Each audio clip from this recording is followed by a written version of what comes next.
एक समय एक नगर में एक साहूकार रहता था। उसके 7 बेटे, 7 बहुएं और एक बेटी थी। दीपावली से कुछ दिन पहले उसकी बेटी अपनी भाभियों संग घर की लिपाई के लिए जंगल में साफ मिट्टी लेने गई। जंगल में मिट्टी निकालते वक्त खुरपी से एक स्याहू का बच्चा मर गया। इस घटना से दुखी होकर स्याहू की माता ने साहूकार की बेटी को कभी भी मां ना बनने का शाप दे दिया। उस शाप के प्रभाव से साहूकार की बेटी की कोख बंध गई। इस शाप से साहूकार की बेटी बहुत दुखी हो गई और उसने अपनी भाभियों से कहा कि उनमें से कोई भी एक भाभी अपनी कोख बांध ले। ननंद की बात सुनकर सबसे छोटी भाभी तैयार हो गई। उस शाप के दुष्प्रभाव से उसकी संतान केवल 7 दिन ही जिंदा रहती थी।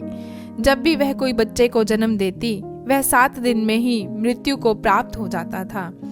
वह परेशान होकर एक पंडित से मिली और उपाय पूछा। जब पंडित ने उन्हें सलाह दी कि सुराही गाय की सेवा करें, पंडित की सलाह मानकर उसने सुराही गाय की सेवा करनी शुरू कर दी। उसकी सेवा से प्रसन्न गाय उसे एक दिन स्याहू की माता के पास ले जाती है। रास्ते में गरुड़ पक्षी के बच्चे को सांप मारने वाला होता है, लेकिन साहूकार की छोटी बहू सांप को मारकर गरुड़ पक्षी के बच्चे को जीवन दान देती है। तब तक उस गरुड़ पक्षी की मां आ जाती है। वह पूरी घटना सुनने के बाद उससे प्रभावित होती है और उसे स्याहू की माता के पास ले जाती है। स्याहू की माता जब साहूकार की छोटी बहू की परोपकार और सेवा भाव की बातें सुनती है तो प्रसन्न होती है। फिर उसे 7 संतान की माता होने का आशीर्वाद देती है और कहती है, तुमने जो पश्चाताप किया है उससे तुम्हारा आधा पाप खत्म हो गया है। अब तुम अष्टमी को भगवती माता की शरण में स्याहू के बच्चे का चित्र बनाकर व्रत और पूजा करो और उससे क्षमा मांगो। इसके बाद सब ठीक हो जाएगा। फिर साहूकार की पत्नी ने यह बात मानकर कार्तिक मास की कृष्ण पक्ष की अष्टमी का व्रत और पूजन किया। उसके बाद अहोई माता उससे प्रसन्न हुई और उसके पुत्रों को फिर से जीवन दान दे दिया।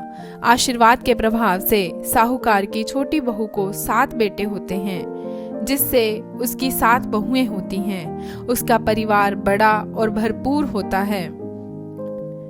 वह सुखी जीवन व्यतीत करती हैं। बोलो अहोई माता की जय। यह कथा आपके संतान के जीवन में सुख, समृद्धि और परिवार में खुशियां प्रदान करेगी।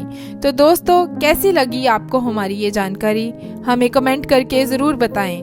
वीडियो पसंद आई हो तो वीडियो को लाइक और शेयर जरूर करें और इसी तरह की और भी जानकारी लेने के लिए जुड़े रहें अध्यात्म टीवी के साथ।